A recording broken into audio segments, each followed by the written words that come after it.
Assalamualaikum warahmatullahi wabarakatuh teman-teman. Kembali lagi ke channel Bambang Sumedi teman-teman ya. Terima kasih teman-teman sudah mampir ke channel ini dan mengklik video ini. Oke teman-teman, tentunya di channel ini kita akan membahas tentang obat-obatan, kita akan membahas tentang farmasi, kita akan membahas tentang apotek, kita akan membahas isu-isu terbaru terkait dunia kefarmasian. Oke teman-teman, pada video kali ini kita akan sedikit kembali membahas tentang demam. Oke, demam adalah suatu keadaan tubuh melebihi suhu normal. Jadi seandainya suhu normal manusia itu kita bisa kisaran 34, 33. Nah, nanti yang dikatakan demam adalah suhunya melebihi dari itu, bisa mungkin 37, 38 dan seterusnya. Nah, di sini mungkin demam ini paling sering dialami oleh anak-anak dari masa umur 0 bulan mungkin sampai 2 tahun itu paling sering mengalami demam. Bisa jadi karena demam menumbuh gigi, bisa jadi kalau orang bilang dia pengen punya kepandaian makanya demam. Nah, saran saya buat ibu-ibu muda di sini jangan panik untuk menangani demam pada anak. Teman ibu-ibu ini cukup sediakan atau stok obat paracetamol drop. Terserah mereknya apa, bisa Sanmol drop, bisa Praxen drop, bisa Naprek drop, terserah, yang isinya paracetamol drop yang bisa digunakan untuk anak 0 bulan sampai 2 tahun. Nah, di sini ibu-ibu intinya paracetamol ini untuk menurunkan demam. Untuk 0 sampai 2 tahun bisa menggunakan paracetamol.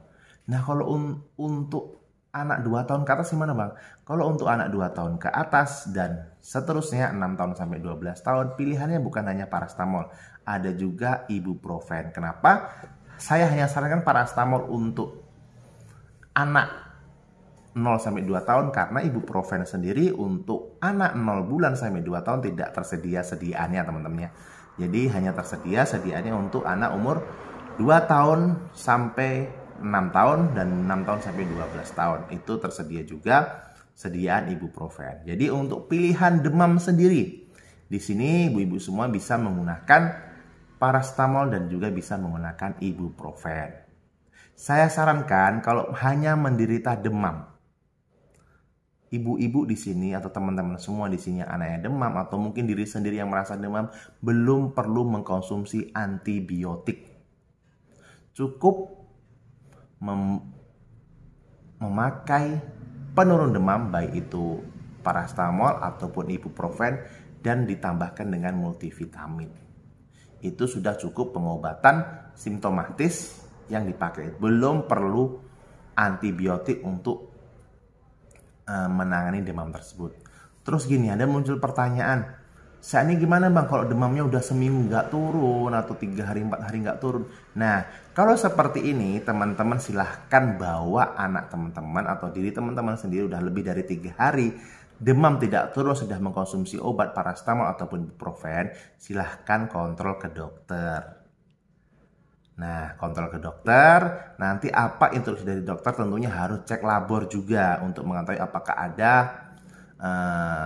cemaran atau mengarahkan ke demam karena tifoid. Tentunya kalau demam tifoid ini tifus, tentunya harus ada hasil labor dari cek darah si pasien. Jadi teman-teman di sini jangan buru-buru memakai antibiotik. Kalau untuk demam, untuk nyeri cukup konsumsi paracetamol dan ataupun ibuprofen dengan ditambahkan dengan multivitamin. Karena paracetamol itu sendiri dan ibuprofen itu memiliki fungsi yang sama. Paracetamol dan ibuprofen juga memiliki 2 fungsi yang sama. Yang pertama untuk menurunkan demam dan yang kedua untuk menghilangkan nyeri. Jadi ini adalah 2 obat yang paling mudah didapatkan dan paling gampang kita gunakan di rumah karena sediaan-sediaan sudah beredar di apotek dan ini teman-teman juga bisa beli bebas. Untuk stok, mungkin yang sering demam, takut anaknya demam malam, bisa di stok di rumah. Intinya cukup minum obat itu sesuai takaran, sesuai dosis. Bisa teman-teman lihat di brosur kemasan, bisa teman-teman tanyakan ke apoteker langsung atau ke petugas apotek pada saat teman-teman membeli obat tersebut. Jadi tidak perlu buru-buru menggunakan antibiotik. Kenapa saya sampaikan seperti itu teman-teman? Karena antibiotik sendiri harus adanya indikasi si pasien tersebut terkena infeksi bakteri, baru dibutuhkan terapi antibiotik. Kalau antibiotik ini digunakan sembarangan juga akan berbahaya yang dapat menimbulkan resistensi terhadap pasien. Resistensi itu apa sih Bang? Resistensi itu adalah terjadinya kekebalan terhadap antibiotik. Jadi antibiotik karena dengan merek tertentu, dengan jenis tertentu, terlalu sering kita gunakan dengan aturan yang tidak tepat, yang seharusnya dihabiskan namun kita tidak habiskan, ini dapat menimbulkan resistensi. Seandainya besok sakit lagi, amit-amit ya teman-teman, sakit lagi, maka yang seharusnya antibiotik tadi bisa digunakan, maka harus dinaikkan dosisnya dengan jenis yang lebih tinggi, dosis yang lebih tinggi, maka baru bisa untuk terapi antibiotik tersebut. Karena antibiotik sebenarnya sudah resistensi, otomatis harus dinaikkan dengan tingkatan yang berbeda, dengan dosis yang berbeda. Semoga, dan bahkan yang berbahaya dengan pemakaian antibiotik dengan adanya resistensi, maka luka karena adanya bakteri tadi makin parah, bukan malah adanya penyebut malah makin parah. Karena sifatnya antibiotik itu secara general teman-teman ya, baik itu bakteri baik dengan bakteri